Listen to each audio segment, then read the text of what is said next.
కథ పేరు మహాదాత. ఒక గ్రామంలో ఒక ధనికుడు ఉండేవాడు. అతను పేదలకు ఎలాంటి దానధర్మాలు చేసి ఎరగడు. పిసినిగొట్టుగా పెద్ద ఖ్యాతి తెచ్చుకున్నాడు. ఒకసారి ఒక మనిషి ఆయన ఇంటికి వచ్చి ధర్మం అడిగాడు. మీదే ఊరు అని ధనికుడు ఆ మనిషిని అడిగాడు. ఈ ఊరే అన్నాడా మనిషి. అసంభవం, నేను దానధర్మాలు చెయ్యనని ఊళ్ళో అందరికీ తెలుసు అన్నాడు ధనికుడు. దానికి ఆ పేదవాడు, అలా అనకండి, నాకు ఏదో ఒక దారి చూపండి అన్నాడు. అప్పుడు ఆ ధనికుడు అతని చేత ఒక చెప్పుల దుకాణం తెరిపించాడు. ఆ తర్వాత ఈ పేదవాడు చెప్పులు కుట్టేవాడు అయ్యాడు. ఈ చెప్పులు కుట్టేవాడి పేరు సోమయ్య. అతను ఎవరు యాచించినా లేదనకుండా ఇచ్చేవాడు. మహాదాత అని పేరు పొందాడు. కొంతకాలానికి ధనికుడు మరణించాడు.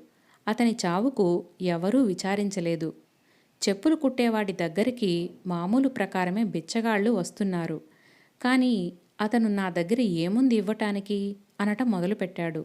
గ్రామ పెద్ద అతన్ని పిలిపించి, మహాదాత అని అనిపించుకున్నవాడివి అకస్మాత్తుగా దానధర్మాలు మానేశావట, ఏమిటి కారణం అని అడిగాడు. దానికి సోమయ్య, దానధర్మాలకని నాకు ఆ చనిపోయిన ధనికుడే అంతులేని డబ్బిస్తూ వచ్చాడు.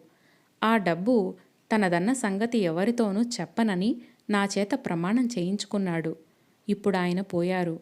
పేదవాణ్ణి నేనేమి ఇచ్చేది అన్నాడు సోమయ్య. అప్పుడు గ్రామ పెద్దకు అసలైన మహాదాత ఎవరో తెలిసి వచ్చింది. కథ పేరు నాకేం పట్టింది. శ్యామలారావు విమల దంపతులకు పెళ్ళై చాలా ఏళ్లయింది.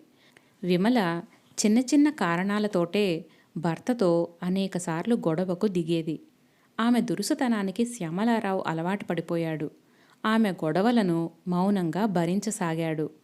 ఒకరోజు వాళ్ళ పెళ్లి రోజు వచ్చింది. విమల ఈ విషయం గుర్తు చేసినప్పుడు శ్యామలారావు తినుబండారాలు చేయమని చెప్పాడు. విమల అంగీకరించకపోగా మళ్ళీ పాత విషయాలు గుర్తు చేసి గొడవేసుకుంది. పెళ్ళయ్యాక తాను పుట్టింటి నుంచి ఎన్ని వస్తువులు తీసుకువచ్చిందో, తమ పెళ్లిని తండ్రి ఎంత ఘనంగా జరిపించాడో ఓదరగొడుతూ భర్తను విసిగించింది. సహనం కోల్పోయిన శ్యామలారావు తానూ గొడవలో దిగి పోట్లాటను సమానం చేసేశాడు. ఎలాగోలా వాళ్ళిద్దరూ శాంతపడి నిద్రకు ఉపక్రమించారు.